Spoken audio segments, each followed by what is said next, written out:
Jamani, leo ninashukuru ninatembelewa na mgeni hapo ofisini kwangu. Nakumbuka kabisa ni mgonjwa ambaye nilimhudumia, ilikuwa mwezi wa 12 mwanzoni kabisa nilimhudumia. Anaishi Mbezi hapa Pada, anaishi Mbezi. Nilimhudumia kipindi kile, mtoto wake alikuwa na changamoto ya kutokukaza shingo, yani alichelewa kukaza shingo, alichelewa kukaa, pia kutembea. Alikuwa na miaka miwili, nikamhudumia na leo nampata anakuja kunitembelea ofisini kwangu. Napenda tumsikilize atuambie kitu gani ambacho anatuletea. Kwa hiyo karibu Mama Hasma. Asante dokta. Kwa majina naitwa Mama Hasma.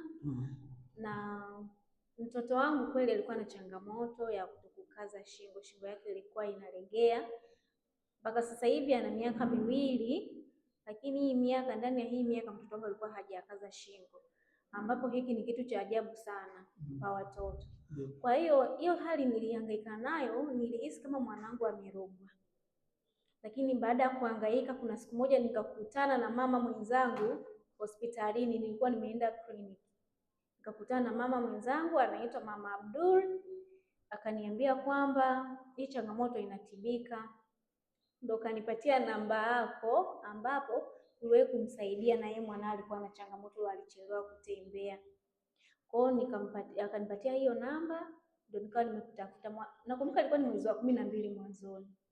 Baada hapo nikakupigia, nikafika hapa ofisini kwako, ukanipatia matibabu, nikaenda kuanza kumwanzishia mwanangu dozi. Yaani mpaka hivi tunavyoongea, huu ni mwezi wa kwanza, mwezi wa pili mwezi wa pili kabisa, tarehe 1 nadhani. Dozi alianza kutumia mwezi wa 12, akatumia na dozi ya pili ya mwezi wa kwanza.